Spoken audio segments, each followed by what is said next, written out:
Hello chess lovers, welcome to Star Chess Academy. This is the game number 8. Here white is Ding Liren and the black is Gukesh. So this game was a real roller coaster. Ding went for a really practical play and was not scared of taking risk.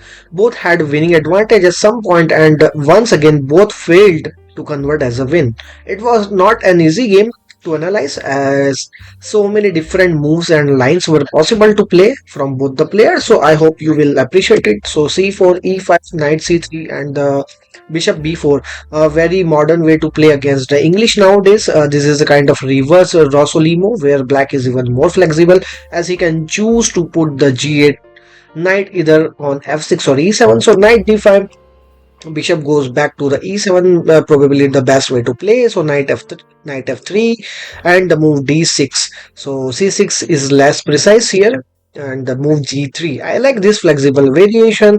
And c6 attacking the knight captures and knight captures, and bishop g2 developing the bishop f6, a logical move to protect the e5 pawn as a e5 to take the center, and by pushing the d5, the e5 pawn will be protected. It surprised Ding as he thought for 15 minutes on this next move. Again, I want to tell you Ding is white here and black is Gukesh D. So castles, and here Gukesh plays the move bishop e6 attacking the pawn, and b3 protecting the pawn, d5 attacking the center, and Ding Liren plays a very good move which is bishop a3, a natural square for the bishop as a diagonal is now open. So Gukesh castles and Ding plays the move rook c1, a move that came as a surprise for Gukesh as he thought for the first time in this game. And a5, Gukesh wants to keep the a5 a4 idea in his pocket. Also it allows him to get the support of the b4 square after the b8 knights come to the a6. This is the main idea. And the move knight e1, rook e8 and f4. Well, I like that Ding went for his practical move. It is a risky move because it is just opening the diagonal of the king, but it is the first time in the match that Gukesh needs to respond to Ding's active plans. This kind of decision can be a good choice. So Gukesh takes, and rook takes by the Ding.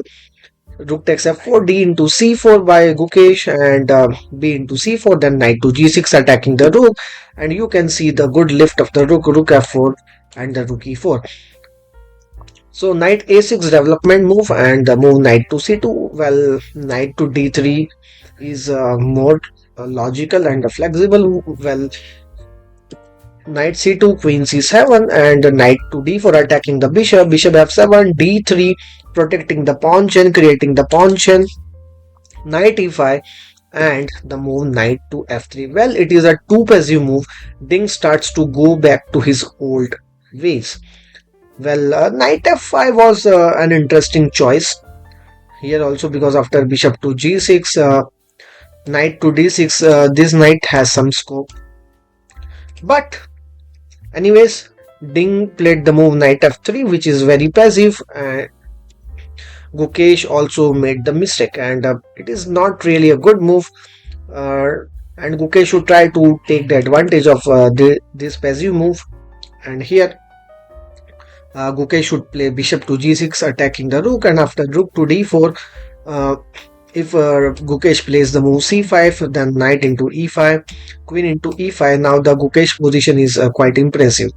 So after knight to d7, here after knight f3, knight d7, and rook captures, and inaccuracy by Ding that allows Gukesh to get a good advantage. Well, it is not the best move. Ding probably forgot the following move was possible, and the move is b5. And after takes, the move is queen b6, which is an intermediate move that the Ding missed. And after king f1, well, the king is not in real danger, protecting the e2 pawn, and pawn captures. And you can see the pawn duo on the queen side. Gukesh now has a good advantage. The a2 pawn is under attack, and the black pawns will be quickly punished. So bishop b2, here Ding made a blunder. We can say that a losing move immediately in such a hard position, and because Gukesh is now a clear pawn up with two linked passed pawns. So I'm really sorry.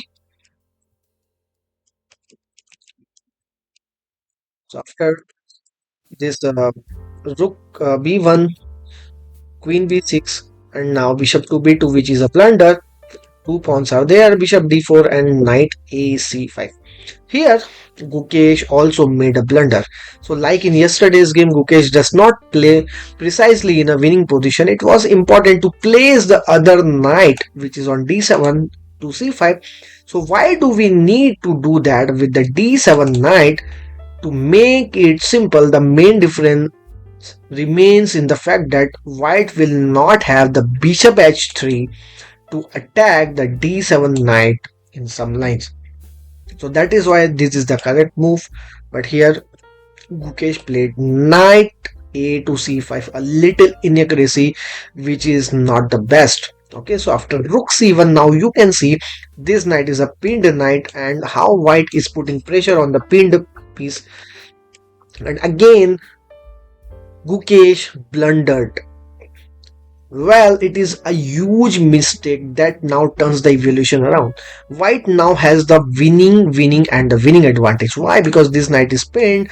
White will put more pressure on the knight by playing the queen f2, best move, rook c8, and the move bishop e3, followed by the move d4. Well, not directly d4, but threatening to play d4 in the future. So rook c7, and then here knight to d4. It is not the best move. The knight e1 is a very classy move. Can you imagine this move that wins on the spot?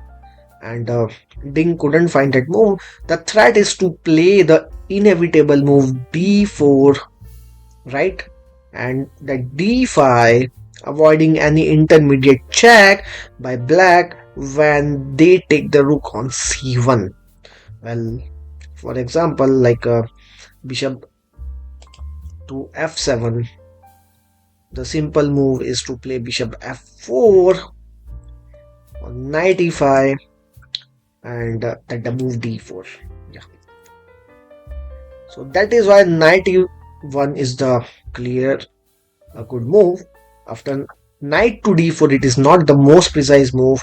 And bishop f7, knight to c6, rook into c6, b into c6, rook queen into c6. White is objectively still winning, but black has some annoying counterplay. Here you can see these two passed pawns, which are looking dangerous, but they are not actually, because white has a rook for two minor pieces, and that is winning for white. Takes, and the move h3. Well, the pieces are now equal, and these two pawns have not great scope. Well, objectively still white is winning the game, but after queen f2, queen d5, and practically the position is equal, because it is hard to win after queen d4. This is understandable to repeat once, as the Ding wants to reach the 40th move to get extra time. So queen g2, queen f2, queen d5, and again queen d4. A very surprising decision once again by Ding Liren. He reached the time control with a better position. He could have chosen to play on, but he decided to repeat to make a draw. Here he should play bishop to d4, right? It is the best way to play for a win. The goal is to trade as many pieces as possible.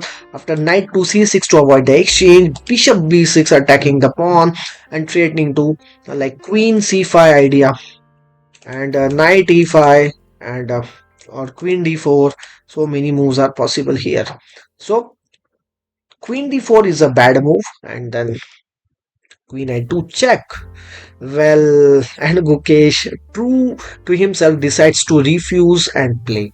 If both players keep their mind in this way, I'm sure Gukesh will be rewarded at some point. So rook c2 and queen e6, and Gukesh is playing in a difficult position. That is a good thing for Gukesh, and queen d8 check, and king h7, queen into a5. Well, even white managed to get a pawn, but black has enough compensation now to be worse now. So b3, rook c1, queen d5, and queen b4, queen g2 attacking the h2 pawn and entering into the white's position. This pawn is very well protected by the bishop, so there is no attack on that. So queen e4, exchange, and the pawn to b2, rook b1 to stop it, and the move, look, bishop a2 attacking the rook. It is the only move, and then the rook, knight c4 checking c3, knight into b2, king into b2, and the opposite color bishop endgame is a dead draw. That game itself was really interesting and different from the games we have seen till now. What did not differ in the is the fact that Gukesh once again in a winning position lacked precision and did not manage to convert smoothly. Ding also played too shyly, even he had a winning position at some point without being mean. We must admit that we could expect a better level for the World Chess Championship, but both players can have a jolt anytime. I hope you enjoyed this video. Please share and subscribe Star Chess Academy. Thanks for watching.